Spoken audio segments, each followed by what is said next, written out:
ప్రాచార్య బ్రహ్మశ్రీ శలాక రఘునాథ శర్మ గారి పంచామృత రసవాహిని 4వ భాగం 21-25 షట్పది స్వాదూదకం అనేటువంటి దాన్ని మనం చెప్పుకున్నాం. ఇవాళ శంకర భగవత్పాదులు రాసినటువంటి కనకధార మధుధార అని శీర్షిక పెట్టారు వారు. కనకధార అనేటువంటి అమృతధార, మధు అంటే తేనె ధార. దాని గురించి చెప్పుకుందాం. ముందు శ్లోకాలు. అంగం హరే పులక భూషణమాశ్రయంతి భృంగాంగనేవ ముకుళాభరణం తమాలం అంగీకృతాఖిల విభూతిరపాంగలీలా మాంగళ్యదాస్తు మమ మంగళదేవతాయాః ముగ్ధా ముహుర్విదధతి వదనే మురారే ప్రేమత్రపా ప్రణిహితాని గతాగతాని మాలాదృశోర్మధుకరీవ మహోత్పలీయ సమే శ్రియం దిశదు సాగర సంభవాయాః విశ్వామరేంద్రపద విభ్రమదానదక్షం ఆనందహేతుమధికం వర విద్విషోపి ఈశన్నిషేదతు మయి క్షణమీక్షణార్థం ఇందీవరోదర సహోదరమిందిరాయాః ఆమీదితాక్షమధిగమ్య ముదా ముకంద ఆగమానందకందమనిమేషమనంగతందం ఆకేకరస్థితకలీనికపక్ష్మరేత్రం భుజై భవేన్మమ భుజంగ శయాంగనాయాః కాలాంబుదాళిలలితోరసికైటభారే ధారాధరే స్ఫురతి యా తడిదంగనేవ మాతుః సమస్త జగతాం మహనీయమూర్తి భద్రాణి మే దిశతు భార్గవనందనాయాః బాహ్వంతరే మురజితః శతకౌస్తుభేయ హరావళీవ హరినీలమయీ విభాతి కామప్రభా భగవతోపి కటాక్షమాల కళ్యాణమావహతు మే కమలాలయాయాః ప్రాప్తం పదం ప్రథమతః ఖలు యత్ప్రభావాత్ మాంగళ్యభాజి మధుమాదిని మన్మధేన మయ్యాపతేత్తదిహ మంధరమీక్షణార్థం మందాల సంచమకరాలయ కన్యకాయాః దజ్యాద్దయానుపవనో ద్రవిణాంబుధారాం అస్మిన్న కించన విహంగ శిశౌ విషన్నే దుష్కర్మ ఘర్మమపనీయ చిరాయ దూరం నారాయణ ప్రణయనీ నయనాంబువాహః ఇష్టావిశిష్ట మతయోపి నరాయయాద్రాగ్ దృష్టాస్తి విస్తపదం సులభం భజంతే దృష్టి ప్రహృష్ట కమలోదర దీప్తిరిస్తా పుష్టిం కృషిస్తమమ పుష్కర విస్తరాయాః దిగ్దేవతేతి గరుడధ్వజ సుందరీతి శాకంభరీతి శకశశిశేఖరవల్లభేతి సృష్టిస్థితి ప్రళయకేలిషు సంస్థితాయ తస్యై నమస్త్రిభువన గురైగురోస్తరుణ్యై శృత్యై నమోస్తు శుభకర్మ ఫలప్రసూచ్యై అచ్యై నమోస్తు రమణీయ గుణార్ణవాయై శక్త్యై నమోస్తు శతపత్రనికేతనాయై పుష్ట్యై నమోస్తు పురుషోత్తమవల్లభాయై నమోస్తు నాళీక నిభాననాయై నమోస్తు దుగ్ధోదరి జన్మభూమై నమోస్తు సోమామృత సోదరాయై నమోస్తు నారాయణ వల్లభాయై నమోస్తు హేమాంబుజ పీఠికాయై నమోస్తు భూమండల నాయికాయై నమోస్తు దేవాదిదయాపరాయై నమోస్తు శాన్యాయుధవల్లభాయై నమోస్తు దేవ్యై భృగునందనాయై నమోస్తు విష్ణోరురసిస్థితాయై నమోస్తు లక్ష్మీ కమల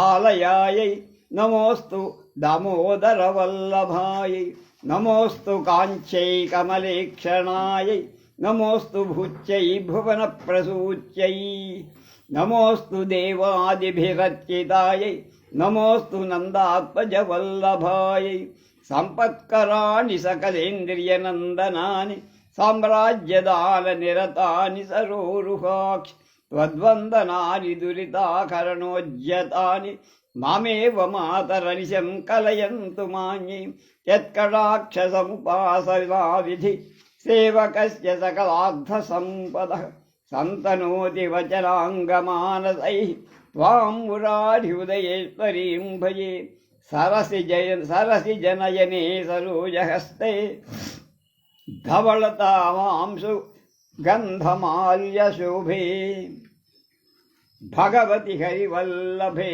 మనోజ్ఞే త్రిభువనభూతికరి ప్రసీద మహ్యం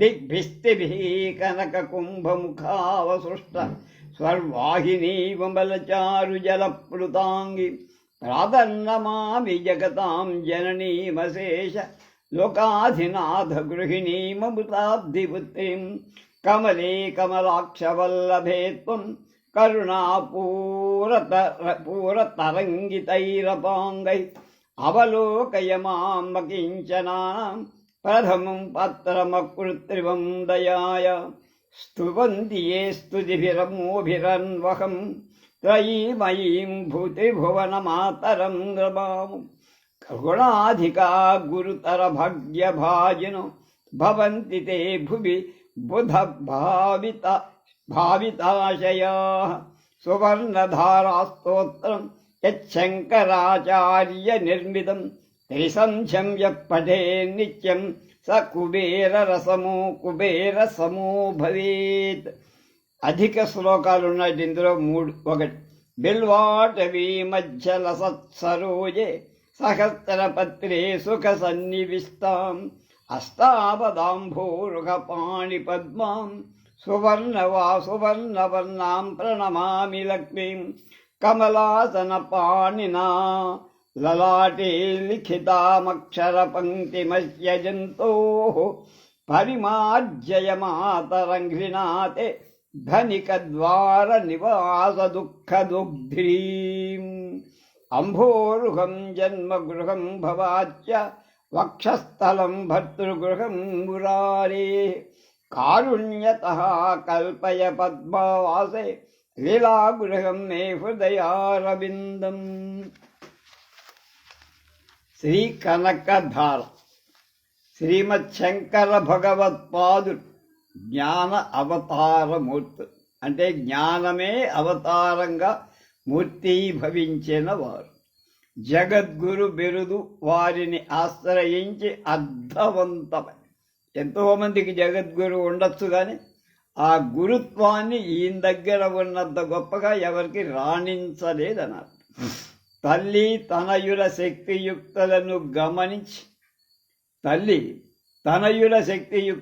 గమనించి అన్నాదులను సమకూర్చే తీరుగా వారు సృష్టిలోని మానవ సముదాయం భగవంతుని చేరటానికి కావాల్సిన మార్గాలన్నిటినీ అర్హతానుగుణంగా ఏర్పాటు చేశారు భగవత్పాద.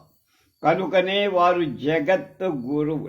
మళ్ళా సృష్టిలోని మానవ సముదాయం భగవంతుణ్ణి చేరటానికి కావాల్సిన మార్గాలన్నిటికీ అర్హత అనుగుణంగా ఏర్పరిచారు. ఎవరికి ఏ అర్హత ఉంటో ఆ ప్రకారం వెళ్ళేటట్టు. అందుకనే ఆయన జగద్గురువు అని. కనుక ఒకే మాట అందరికీ చెప్తే అది రుచికించకపోవచ్చు, ఆచరణలో రాదు.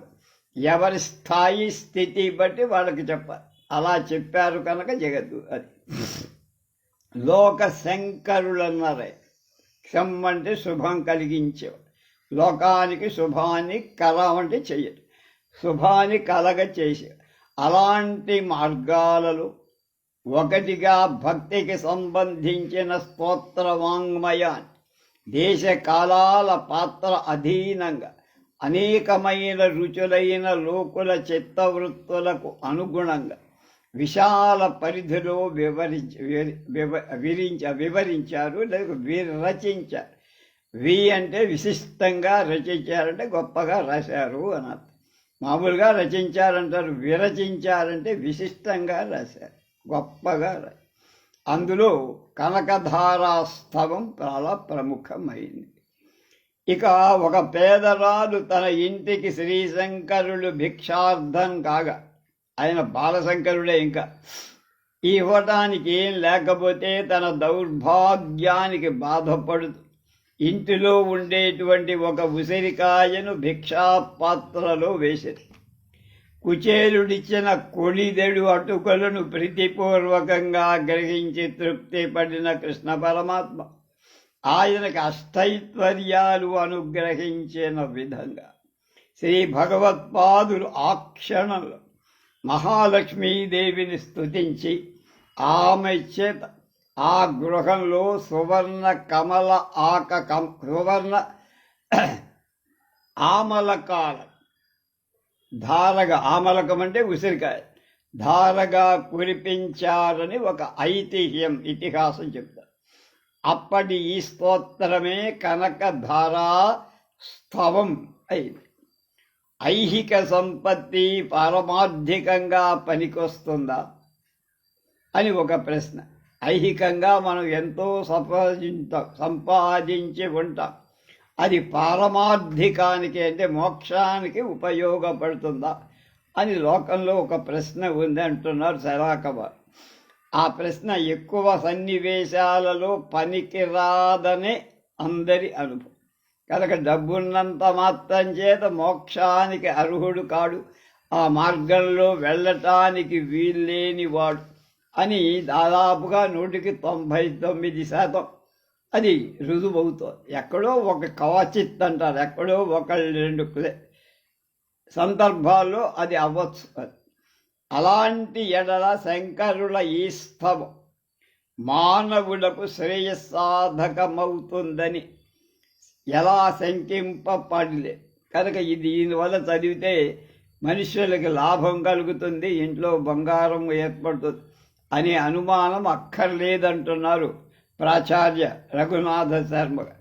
సర్వాంతర్యామి అయిన శ్రీ విష్ణువుకి అనపాయిని అయిన అంటే ఎప్పుడు తోడుగా ఉండేటువంటి ఆ రూపంగా రూపింపబడిన చెప్పబడిన శ్రీ మహాలక్ష్మి ప్రేయస్సుతో పాటు శ్రేయస్సు, మోక్షంతో పాటు శ్రేయస్సును కూడా ఇస్తుంది. అది సమకూర్చడంలో ఎలాంటి విప్రతిపత్తి అంటే అనుమానం కానీ సందేహం కానీ తేడా కానీ లేదు. నిజానికి భగవత్తత్వాన్ని మానవుడు సౌలభ్యాదులను అంటే మనకుండేటువంటి వీలును బట్టి సౌలభ్యం బట్టి అపేక్షించి కల్పించుకొని సాకారత రుచి భేదాన్ని బట్టి అనంత రూపాలుగా అయి అనంతమైన పేర్లతో అర్చింపబడుతుంది భగవంతుని యొక్క అర్చామూర్తి. ఎవరికి ఇష్టమైన పేరుతో వాడు పెట్టుకుంటారు. అంత మాత్రాల అది తత్వం కాకపోయి రాముడిగా అర్చిస్తే తప్పు, కృష్ణుడిగా అర్చిస్తాడు, శివుడిగా లింగం పెట్టుకుంటాడు, దక్షిణామూర్తి అంటాడు, అమ్మవారు అంటాడు, దుర్గాదేవి అంటాడు, మహిషాసుర మర్దన్ అంటాడు. అలా వాడి ఇష్టమైనటువంటి పేర్లు పెట్టుకొని హత్య చేస్తారు. అది వాళ్ళ ఇష్టం. ఏ మార్గంలో చేసినా అందులో ఉండే దేవత అతనికి మోక్షాన్ని ఇస్తుందని మన వాళ్ళు మొదటి ఇవన్నీ వేదం దగ్గర నుంచి ఉపనిషత్తుల దగ్గర నుంచి అన్ని పురాణాలన్నీ చెప్పిన ముఖ్య విషయం ఇదే. కనుక శ్రీ మహావిష్ణువన్న మహాలక్ష్మి అన్న ఇతర నామాలు పెట్టుకొని ఏ స్వరూపంగా భావించినా అందులో తాత్పర్య భేదం ఏమి ఉండదు. కనుక రాముడిని పూజ చేస్తే శివుడి కోపము, శివుడిని పూజ చేస్తే రాముడి కోపము అనేది ఎప్పుడు ఎక్కడా లేదు, నీ ఊహ, నీ భయం తప్ప. కనుక ఫలితాలలో భేదం ఉండటానికి వీల్లేదు. భగవద్గీతలో చెప్పింది, నువ్వు ఏ రూపంలో అర్చిస్తే ఏమిట్రా, నేనున్నాగా నీకు అని చెప్పాడు భగవంతుడు. ఈ స్తోత్రానికి మొత్తం 22 శ్లోకాలు ఉన్నాయి. అధిక పాఠం మరి 3 శ్లోకాలు కనిపిస్తాయి. అంటే మొత్తం 25 శ్లోకాలు. ఇందు మొదటి 9 శ్లోకాలలో అమ్మవారి కటాక్ష వీక్షణం చిత్ర విచిత్రంగా అది వర్ణించారు భగవత్పాదు. సర్వస్య గాత్రస్య శిరఃప్రధాన, శరీర భాగాలన్నిటిలో శిరస్సు చాలా ప్రధానమైంది, ముఖ్యమైంది. సర్వేంద్రియాణం నయనం ప్రధానం, సర్వ ఇంద్రియాలలో కళ్ళు ముఖ్యమైనది. అలాగే అమ్మ అంటే ముద్ద కట్టిన ప్రేమ స్వరూపం కనుక ఆ ప్రేమ అంత కళ్ళలో కాంతి పుంజంగా సాక్షాత్కరిస్తుంది. ఇక లోకమాత అయినటువంటి ఇందిర కన్నుల కాంతుల ప్రమాణాన్ని సామాన్య వ్యక్తి వర్ణింపగలడా? ఆ కళ్ళను ఏకలక్ష్యమైన పరంధాముడు మాత్రమే ఆ పనికి చాలు. అంటే ఆమెను వర్ణించాలంటే పరంధాముడైన విష్ణుమూర్తే సరిపోతాడు, కానీ మిగతా వాడు శంకర్లు కాదు, ఇంకొకళ్ళు వంకర్లు ఎవరైనా వర్ణించలేరని అర్థం. అది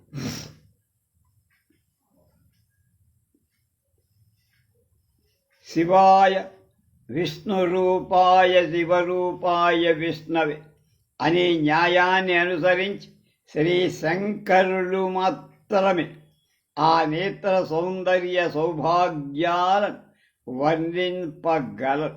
ఆయనకే శక్తి సామర్థ్యాలున్నాయి.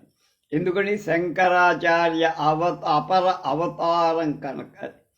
ముందు ఈ 9 శ్లోకాల భావ గాంభీర్యాన్ని పట్టుకునే ప్రయత్నం చేద్దామంటున్నారు. మానవుడికి పుట్టుకతోనే సిద్ధించేది సంచితం. పుట్టింది మొదలు అనుభవించటానికి తెచ్చుకునేది ప్రారంధం. దాని వలన అయ్యేటువంటి ఆగామి అవుతాయని సంకల్ప సిద్ధికి ఆటంకాలు కలగచేస్తూ వాటిని తొలగించుకోవటానికి భగవత్ అనుగ్రహం కావు.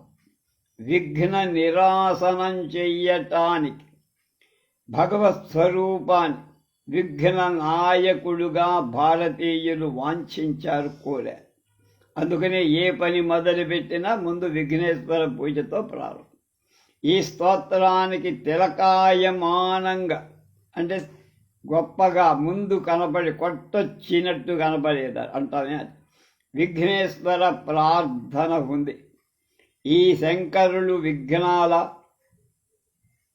ఈ శంకరుడికి విఘ్నాల, ఆయన అనుకుంటే విఘ్నాలు దొరుకుతాయా అని పాఠక జనానికి స్తోత్రం పఠించడానికి విఘ్నాలు ఉంటాయా అని అనుమానం వస్తాయి. అంటే ఉండవచ్చు.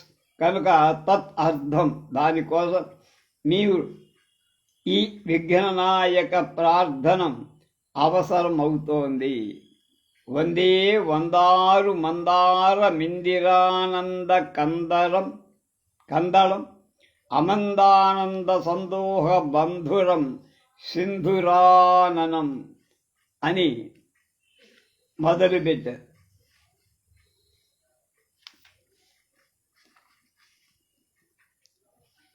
గజాస్యుడైనటువంటి వినాయకుడు కొలిచే వాళ్ళకి కొంగుబంగ. కల్పవృక్షం కూడా ఆయన. సంకల్ప అనుగుణంగా ఫలితాలను ఇచ్చేటువంటి కరుణామయం. జగజ్జనని అయిన లక్ష్మీదేవికి ఆనందం కలిగించేవాడు. స్వయంగా అప్రమేయం అయినటువంటి ఆనందంతో, అంటే అప్రమేయం అంటే అంతులేని ఆనందంతో పరిపూర్ణమైనవాడు.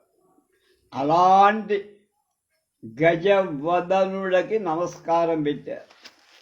అంగం హరే పులక భూషణమాశ్రయంతి భృంగాంగనేవ ముకుళాభరణం తమాలం అంగీకృతాఖిల విభూతిరపాంగలీలా మాంగళ్యదాస్తు మమ మంగళదేవతాయా, అది కనకధారలో మొదటి.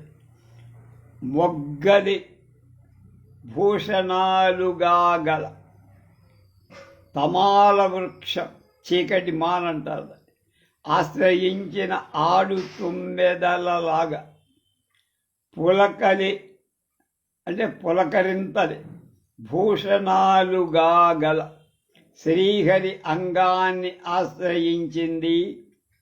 సమస్తమైన ఐశ్వర్యాన్ని తలలు ఇముడ్చుకొనదగింది అయిన మంగళదేవత అపాంగలీల నాకు మాంగళ్యం ఇచ్చేది కాగాక అవుగాక. మళ్ళా మొగ్గలే భూషణాలుగా గల తమాల వృక్షాన్ని ఆశ్రయించుకొని ఆడు తుమ్మెదలాగా పులకలే భూషణాలుగా గల శ్రీహరి అంగాన్ని ఆశ్రయించుకొని ఉన్నది. అలాగే సమస్తమైన ఐశ్వర్యాన్ని తనలో ఇముడ్చుకొని ఉన్నది అయిన మంగళదేవత అపాంగలీల నాకు మాంగళ్యాన్ని ఇస్తును గాక. అందుకని ఆయన ప్రార్థించి లక్ష్మీదేవికి మంగళదేవత అనే పేరు. శ్రావణ మంగళవారం నోసుకునేస్తారు. మంగళం అంటే శుభమేగా, అది ఐహికం కావచ్చు, పారమార్థికం కైవల్యం కావచ్చు. అలాంటి శుభాలను కలగచేస్తూ విరాజిల్లేటువంటిది మంగళది. శుభాన్ని ఇస్తూ ఆమె చక్కగా తన ప్రకాశంని చూపిస్తోంది. అందువల్ల ఆవిడ మంగళది. ఆమె కళ్ళు విచ్చి, పూర్తిగా విచ్చి, పరిపూర్ణంగా సావధానంగా చూడక్కల.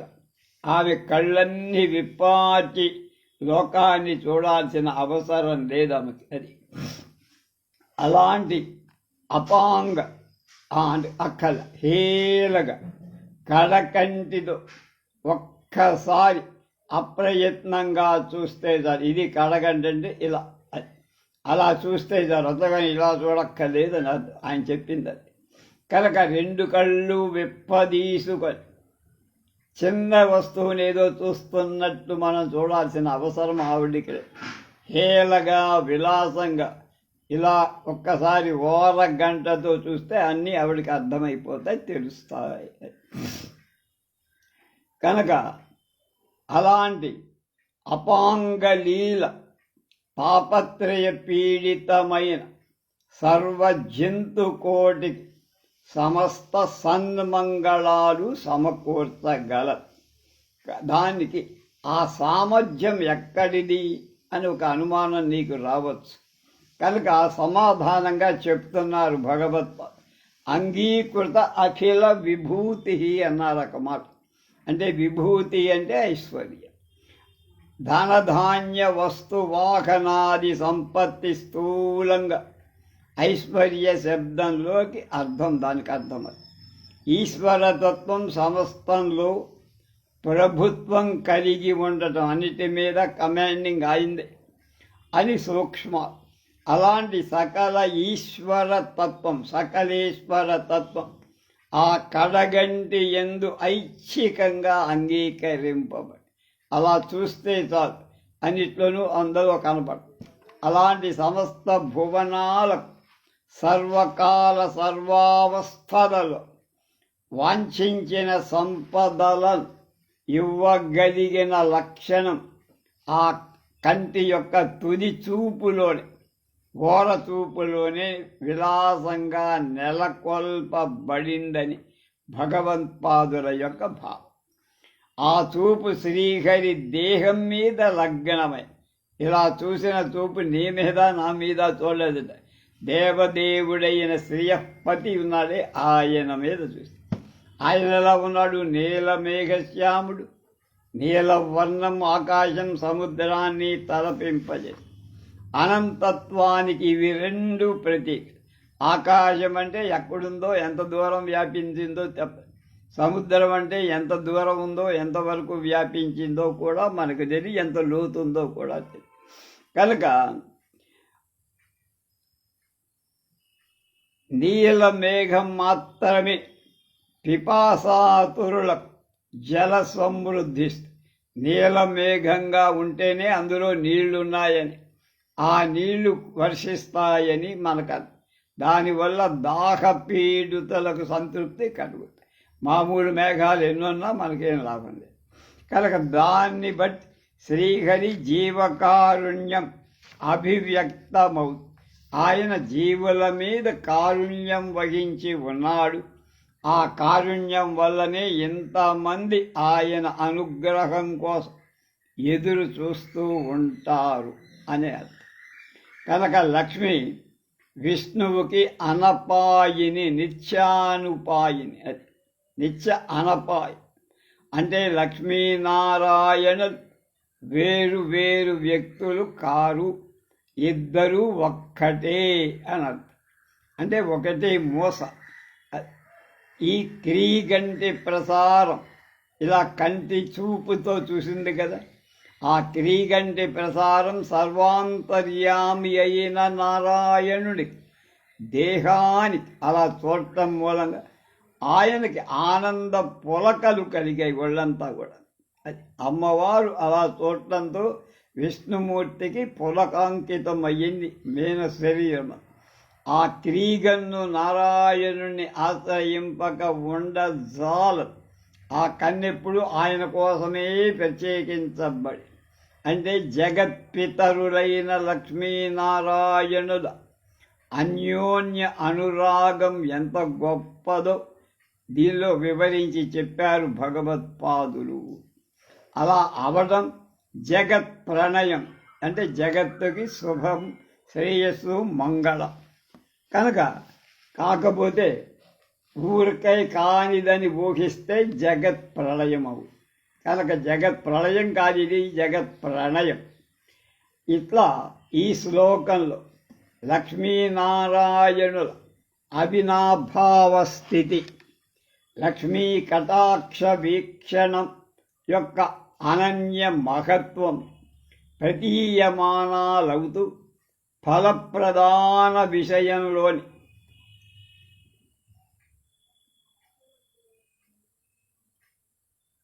అవితర్మ్యత అంటే గాఢత్వాన్ని జరుగుతుందని చెప్పడానికి సూచిస్తుంది.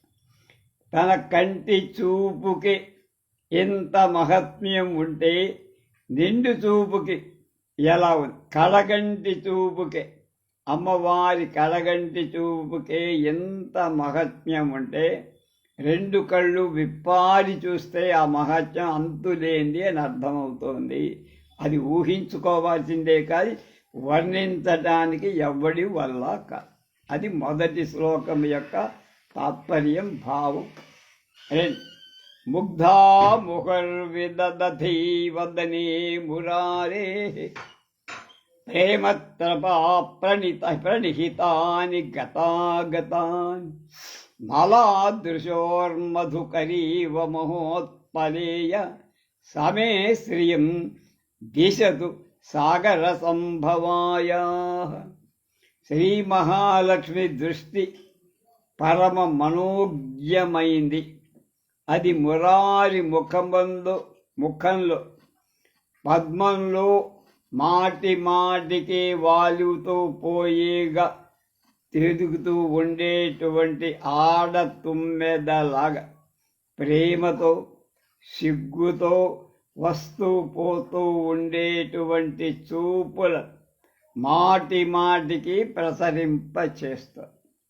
కనుక ఆ చూపులు లోకమాల వలె, ఆ చూపులన్నీ ఒక మాలలాగా అలరారుతున్నాయి, ప్రకాశిస్తున్నాయి, ఆనందం అందాన్ని కలిగి. అలాంటి క్షీరసాగర కన్యక యొక్క చూపు నాకు ఐశ్వర్యాన్ని ఇవ్వుగాక. సావే శ్రియం దిశతు సాగర సంభవాయ. శ్రియం అంటే శ్రేయస్సు, ధనం అని. లక్ష్మీదేవికి విష్ణువు మీద చెప్పలేనంత ప్రేమ. కనుక ఆయన్ను నిలకడగా చూచుతుండాలని ఆమెకు తహతహ ఎక్కువగా ఉంది.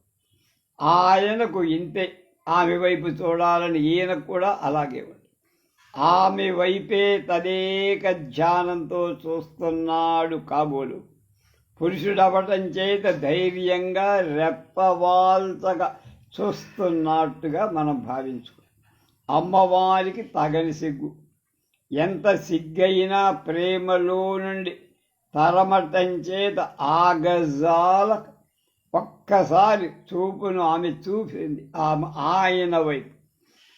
వెంటనే సిగ్గు ముంచుకొని వచ్చి రావటం చేత చూపును మరలించి ఆ వైపు కాకుండా ఇంకొక వైపుకు మార్చుకొని అలా చూడటం, చూపును త్రిప్పడం మాటి మాటికి జరిగిపోతుంది. ఆయన వైపు చూడటం, దృష్టి మార్చుకోవడం అలా అనేక సార్లు చేస్తోంది లక్ష్మీదేవి. బాగా వికసించిన పద్మంలో ఎంతగా ఆస్వాదం చేసినా తరగక ఊట బావిలాగా తేనె మకరందం ఊరుతూనే ఉంటుంది. తుమ్మెద వ్రాలుతూనే ఉంటుంది, తాగుతూ ఉంటుంది, పెడుతూ ఉంటుంది, వస్తూ. అయినా అందులో మకరందం ఆగిపోదు, ఇంకిపోదు. లేస్తుంది, వాళ్తుంది, తాగుతుంది, లేచి వెళ్ళిపోతుంది. కనుక ఆ మధువును తాగటాని కోసం సమృద్ధిగా ఉండటం చేత సంతోషంగా ఒకసారి లేచి తిరిగి వస్తుంది. కొంచెం తాగుతుంది, పరిగెత్తుకుంది, మళ్ళా వస్తుంది, వాడుతుంది, తాగుతుంది. అలా ఎలా అయితే చేస్తుందో ఈయన కూడా ఆమె ముఖం వైపు అలా చూస్తూ ఉంటాడు. ఇంతలో మళ్ళా దాన్ని వదిలిపెట్టి పోవటానికి వాళ్తుంది. అమ్మవారి చూపుల అవస్థ అలా ఉంది కనుక మురారి ముఖమండల సౌందర్యం లక్ష్మీదేవికి అంత పారవశ్యాన్ని కలిగిస్తుంది. విదధతి అనటం వల్ల ఈ దృక్ప్రసారానికి సాతంత్యం సిద్ధిస్తుంది. అంటే దానికి కావలసిన పరిపుష్టి కలిగిస్తుంది, సార్థకమవుతుందంటనే అది. అంటే అలా చూపులను ప్రసరించటానికి విరామం లేదని దీనిలో అలా పైగా ఆయన వైపు చూడటం, మళ్ళా మార్చుకోవడం, మళ్ళీ చూడటం, మళ్ళా తుమ్మెద మకరందాన్ని గ్రోలి పైకి లేచి మళ్ళా వస్తుంది, మళ్ళా తాగుతుంది, మళ్ళా పైకి. అలాగే ఈయన చూపుడు కూడా, ఆమె చూపుడు కూడా అలా ఉంది.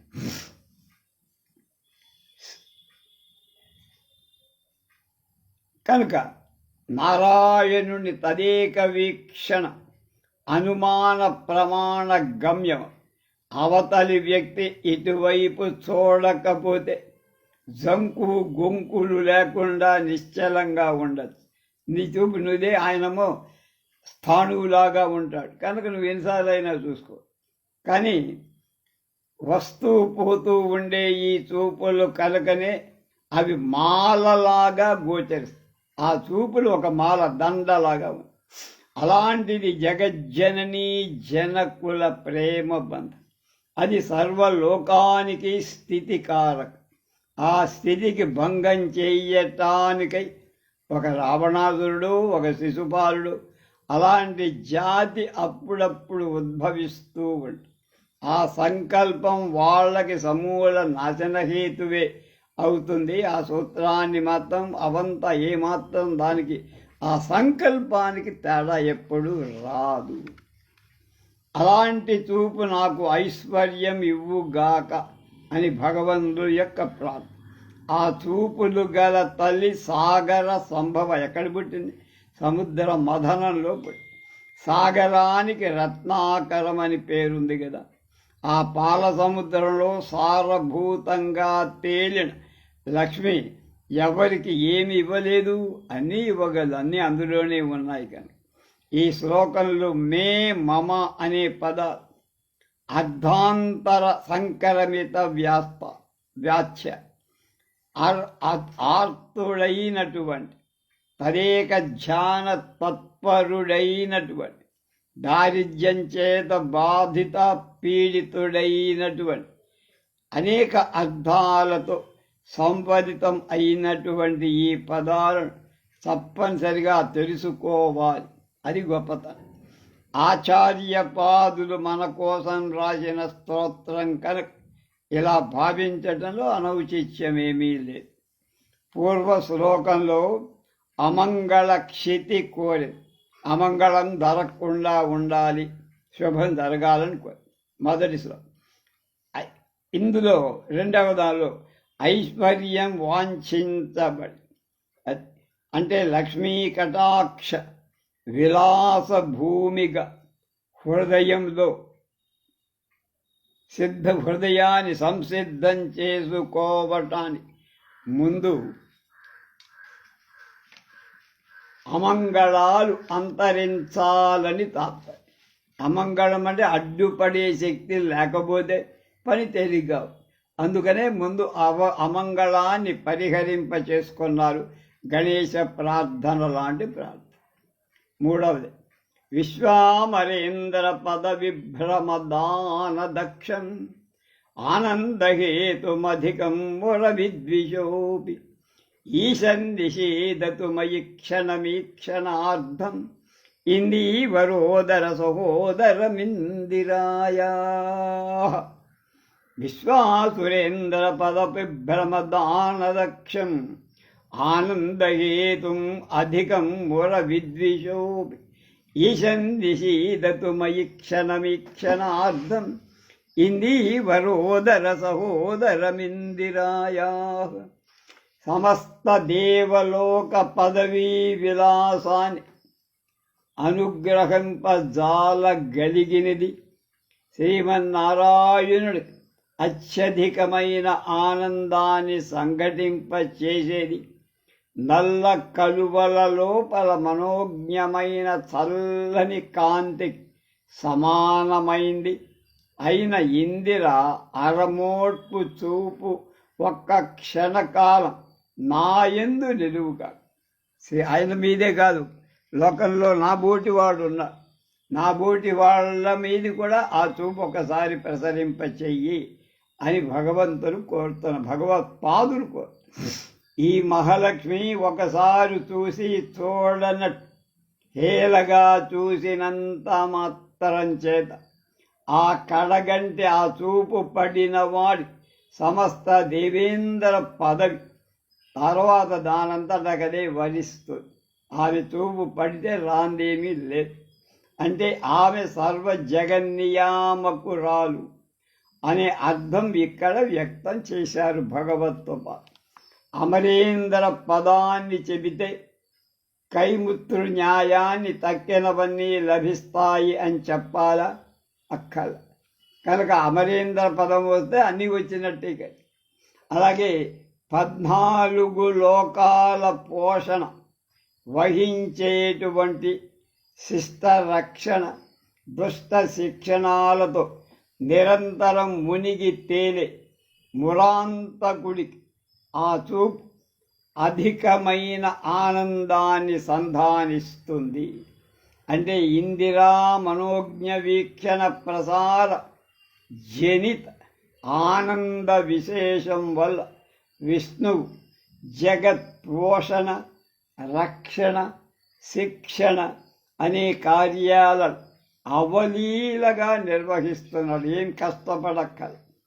కనుక శక్తి స్వరూపిణి అయిన లక్ష్మి కటాక్ష వీక్షణాల వలననే పురుషోత్తం సర్వకాల కార్య నిర్వాహకుడవుతున్నాడు, లోకాలన్నీ రక్షిస్తుంది. ఇందులో ఇందతీతి ఇందిర, ఇందదీతి ఇందిర అనే అర్థం ఎందుకు ఆ మాట ఉపయోగించారు అని పరమ ఐశ్వర్యయుక్తురాలు ఇందదీతి ఇందిర. ఇం అనేటువంటిది పరమ ఐశ్వర్యం, పరమ ఐశ్వర్యాన్ని దదాతి ఇచ్చేది కనుక ఇందిరా. కనుక పరమైశ్వర్యయుక్తురాలు అన్నారు. అలాంటి తల్లి చూపు పై సామర్థ్యాలు పొందటం సహజం. ఆ చూపు చాలా కాలం ప్రసరించక్కల ఈ ఇలా అంటే క్షణకాలంలోనే సమగ్ర ఫలాలు కలుగుతాయి. కనుక బాగా విప్పారిన కళ్ళతో చూడాల్సిన అవసరం కూడా లేదు. అలాగే అర్ధ నిమీలిత దుఃప్రసారం చాలు. ఆ కంటి కాంతి విశేష సౌందర్యం అనితర సాధనం. దానికి పోలికే లేదు, ఇంకో దాన్ని పోల్చలేం. కానీ ఏదో చెప్పాల్సి వస్తే నల్ల కలువల లోపలి భాగంలోని నైగనిఘ్యం, నిగనిగతనం అంటేనే అందులో విరాజిల్లుతూ ఉంది. ఆ నల్లటి కాంతి సముద్ర ఆకాశాలలాగా అనంతత్వానికి చిహ్నం. ఆకాశం అంటే అనంతత్వానికి చిహ్నం అని చెప్పుకున్నాం. అలా లక్ష్మీదేవి పరమేశ్వరీత్వం ఇక్కడ ప్రతిపాదించబడి 4వ సూత్రం, 4వ శ్లోకం. అమీలితాక్షమధిగమ్య ముదా ముకుంద ఆనందకందమనిమేషమనంగతంత్రం తంత్రం ఆకీకరస్థిత కనీనిక పక్ష్మనేత్రం భూచ్చై భవేన్మమ భుజంగశయంగ నాయా. అమీలితాక్షమధిగమ్య ముదా ముకుంద ఆనందకందమనిమేషమనంగతంత్రం ఆకేకరస్థిత కనీనిక పక్ష్మనేత్రం భుచ్చై భవేన్మమ భుజంగశయంగనాయా. కొంచెం వ్రాలిన కళ్ళు కలవాడు, ఆనందానికి మూల కారణమైనవాడు, ముకుందుణ్ణి చేరి రెప్పపాటు లేనిదై మన్మధుణ్ణి వికసింపచేసేదై కొలకులలో చివళ్ళలు నిలిచిన కనుపాప రెప్పలు కలదైనటువంటి లక్ష్మీదేవి చూపు నాకు సంపదలనిచ్చుగాక. ఈ శ్లోకంలో అర్థం భావిస్తే పాలకడలిలో శేషతల్పంలో పడుకొని ఉన్న నారాయణుడు పాదపద్మాల దగ్గర మృదు సంవాహనం చేస్తాను పదాలు ఒత్తుతున్నటువంటి లోకమాత చిత్రపటం మన కళ్ళలో కనపడుతోంది. ముకుందుడు కొంచెం మూసిన కళ్ళతో ధ్యాన నిమగ్నుడై ఉన్న లక్ష్మీదేవి దృష్టి అతన్నే ధ్యానిస్తోంది. ముకుంద శబ్దానికి సుందరమైన అనే అర్థమైన నిఘంటువులో ఉంది. ముకుందుడు అంటే సుందరమైన, సుందరాతి సుందరుడు అని అర్థం అనుకో. ముక్తిం దదాతి, ముక్తిని ఇచ్చేవాడు కూడా ముకుందుడు అనేటువంటి అర్థం కూడా అని శంకర భగవత్పాదుల భాష్య. కళ్ళు కొంచెం మూయటం ఆత్మధ్యాన రతి అనేటువంటి దానికి అభివ్యక్తం చేస్తుంది, అంటే తెలియచేస్తుంది. అలాంటి సుందర స్వరూపుడైనటువంటి నారాయణుడి ముక్తిదాయకుణ్ణి ఆత్మదర్శనుణ్ణి పొందటం కంటే లోకంలో ఆనందం ఇంకొకటి ఉందా అంటే లేదు అని అర్థం. ఈ మానంలో బ్రహ్మానందం చివరిదవుతుంది. తుది మెట్టుగాగా లక్ష్మీదేవి పొందే ఈ ఆనందానికి మానం అంటే కొలత, కొలవటానికి అస్సలేమీ లేదు. అది ముదం ఆమె కన్నులలో జాలువారుతుంది. ఆమె ముఖంలో ముదం అంటే ఆనందం జాలువారుతూ ఉన్నది. కనుక ఆ కళ్ళు ఆనందకరాలైపోయాయి.